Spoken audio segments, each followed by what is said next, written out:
Hey everybody, Michael here. This video blog is going to be a rant, really. Um, I have now been accepted for Social Security and have received payments now.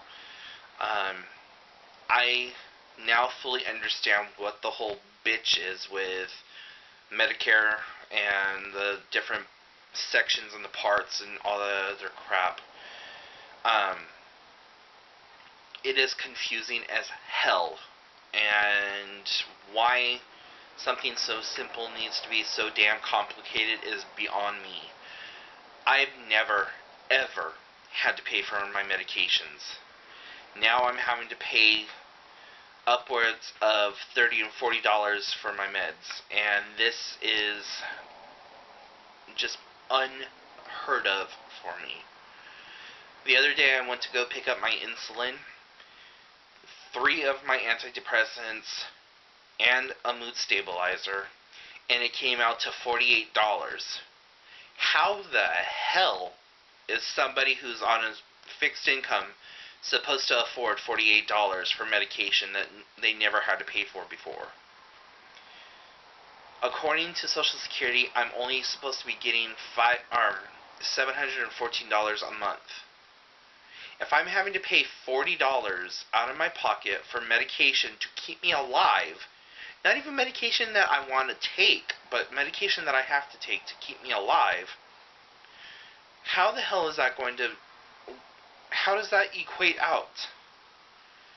The place that I live in is $620 a month. My utilities are not included. The only thing that's included in my utilities is my water. Electricity is usually between $80 and $150 because I live in wonderful Washington, Northwest Washington to be exact, where it's cold 98% of the time, rainy, snowy, drizzly.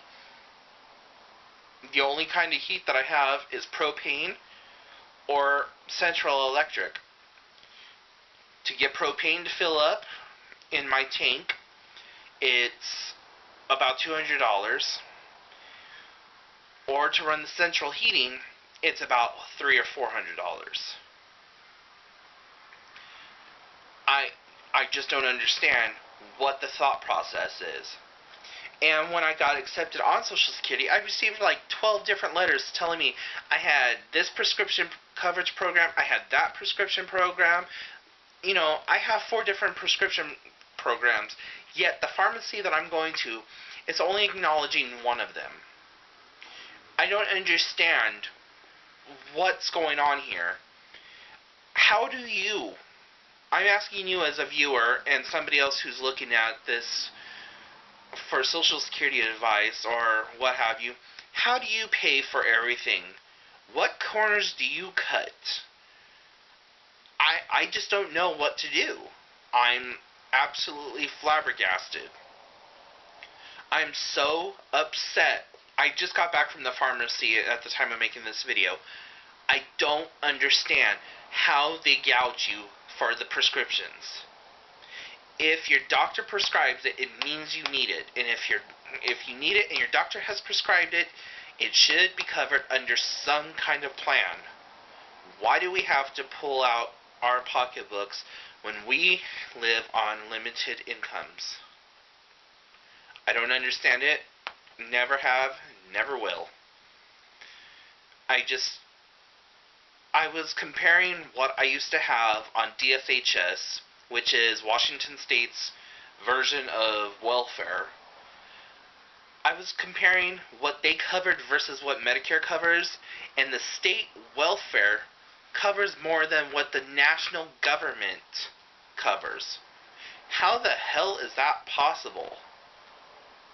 I know it's more of a strain because it's national, but really when a state governance is giving you better coverage than what your government is giving you, there's something wrong there. So, yeah, I'm a little perturbed right now at this, and I have a doctor's appointment coming up where I'm going to tell them, look, You cannot prescribe me anything that's not going to be covered under Medicare anymore because I cannot afford it. My insulin alone for just one brand, that's Lantus Solastar, is $985.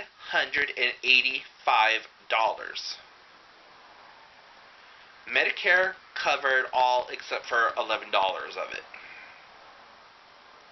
The other that I take is Humalog, another $800 and something dollars.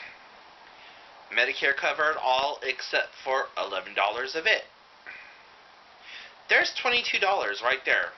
Not to include Zoloft, which I'm not even receiving the name brand Zoloft, it's the generic Zoloft. Wellbutrin, not even getting real Wellbutrin, getting name brand knockoff. Let's see, there's Lantus, Humalog, Wellbutrin, Zoloft, Xanax, not even getting the real Xanax. Klonopin, not even getting the real Klonopin.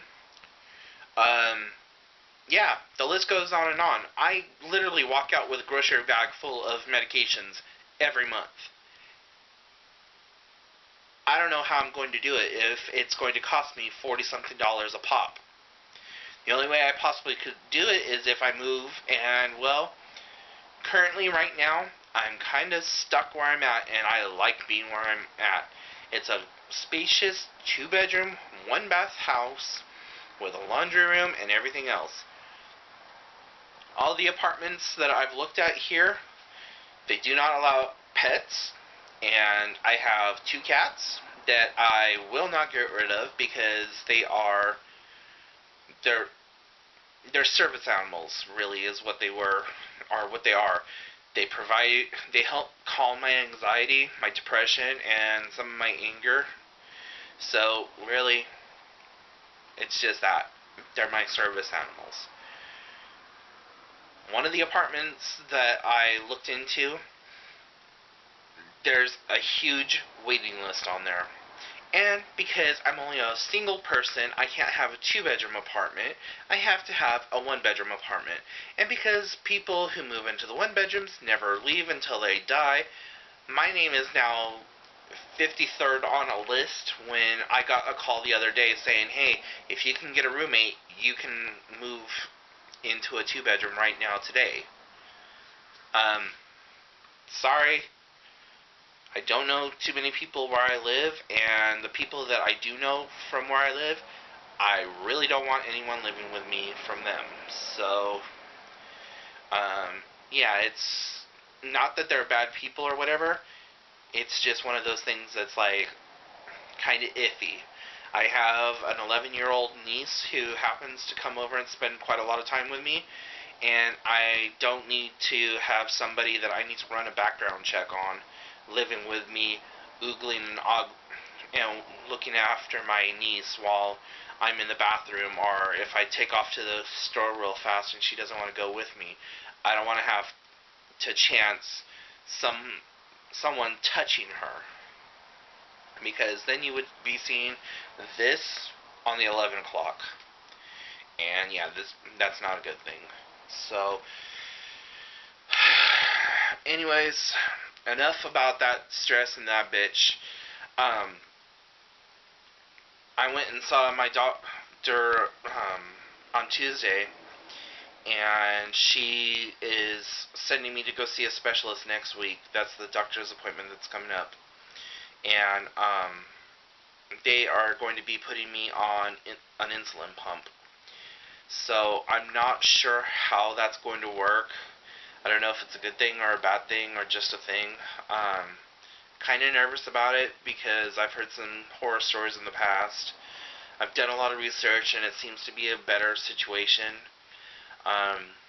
So that's a new step and a new chapter in my diabetes care. Like I said, I'm really nervous about it, but we'll see where it goes from here, and I'll keep you updated. So, go ahead and send me any questions or comments you happen to have. I absolutely love getting them. I love responding to them. So, yeah. take care, and talk to y'all later.